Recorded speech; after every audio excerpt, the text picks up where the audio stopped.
1813 में क्या हुआ?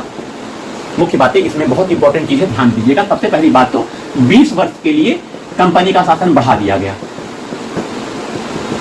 1813 में मुख्य बातें इसमें यह है कि 1813 में जो कंपनी व्यापार करती थी, है ना, कंपनी व्यापार करती थी, लेकिन इंग्लैंड के अन्य व्यापारिक लोगों को भारत में व्यापार करने का अधिकार नहीं था, क्योंकि कंपनी का अधिकार था।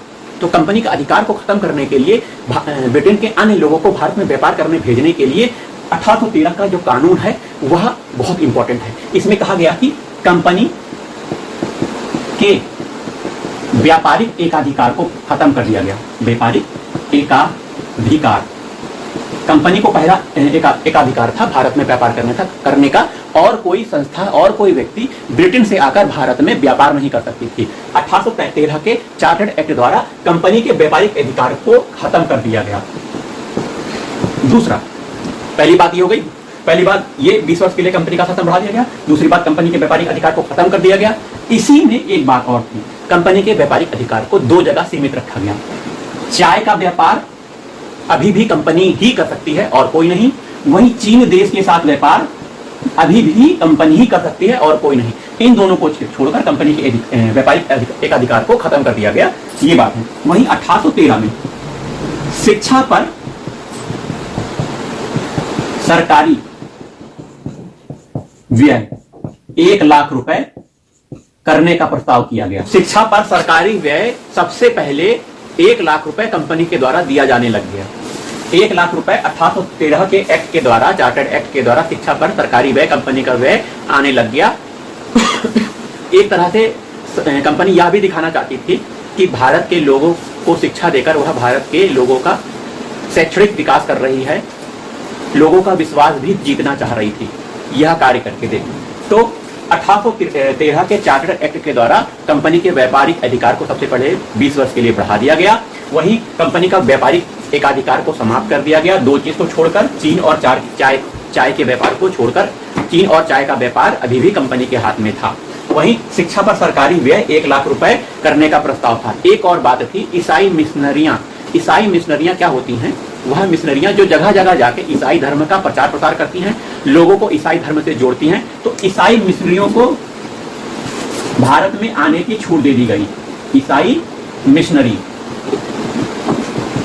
को भारत में आने की छूट, ये कब? 1813 के जो चार्टर्ड एक्ट में व्यापारिक एकाधिकार को खत्म करने की बात की गई थी, जिसमें चीन और चाय का व्यापार अभी भी कंपनी के हाथ में था।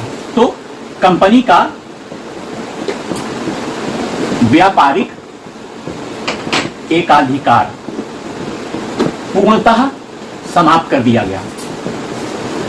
पूर्णतः समाप्त मतलब अब चीन और चाय के साथ भी व्यापार कोई भी कर सकता है, कंपनी का एकाधिकार इसमें नहीं रहा। दूसरी बात, 1833 के एक्ट में एक और बात थी, जाति के आधार पर, वर्ग के आधार पर सरकारी नौकरी देने में सरकार कंपनी भेदभाव करती थी। तो जाति और वर्ग के आधार पर सरकारी चयन में, नौकरी देने में भेदभाव को समाप्त किया गया। भेदभाव को समाप्त करने का प्रयास किया गया, एबॉलिश करने का प्रयास किया गया था इसमें। वहीं जो बंगाल का गवर्नर जनरल था, गवर्नर जनरल जिसे कहते थे, अब उसे भारत का गवर्नर जनरल कहा जाने लगा। अब वो भारत का गवर्नर जनरल होगा। बंगाल का गवर्नर जनरल को भारत का गवर्नर जनरल कहा जाने लगा। तो भारत का गवर्नर जनरल कौन था? पहला Lord William Bentinck. Lord William Bentinck Bharat का पहला गवर्नर जनरल था, जिसे 1833 एक्ट के द्वारा बंगाल के गवर्नर को भारत का गवर्नर जनरल कहा जाने लगा। ये मुख्य बातें हैं 1833 के चार्टर्ड एक्ट में। वहीं 1833 के चार्टर्ड एक्ट में एक मुख्य बात थी, भारत में दास प्रथा को खत्म करने का प्रस्ताव इसमें था। दास प्रथा को समाप्त करने का प्रस्ताव 1833 के चार्टर्ड एक्ट के था। 10 साल का प्रयास किया गया। 10 साल के बाद 1843 एक्ट के द्वारा भारत में दास प्रथा समाप्त कर दी गई। याद रखिएगा, 1843 में दास प्रथा समाप्त की गई थी। किस एक्ट के तहत? 1833 के चार्टर्ड एक्ट के तहत। और इस समय गवर्नर, भारत का गवर्नर जनरल लॉर्ड एलन बरो था। एलन बरो, लॉर्ड एलन बरो के शासनकाल में भारत में दास प्रथा समाप्त हो गई थी। अब आइए हम अंतिम चार्टर्ड एक्ट देखते हैं, 1853 का चार्टर्ड एक्ट। 1853 का चार्टर एक्ट। वहीं 1833 के चार्टर्ड एक्ट में एक बात छूट गई थी। सुनिए, 1833 के चार्टर्ड एक्ट में एक बात छूटी है जो कि इंपॉर्टेंट बातें बताई जानी है।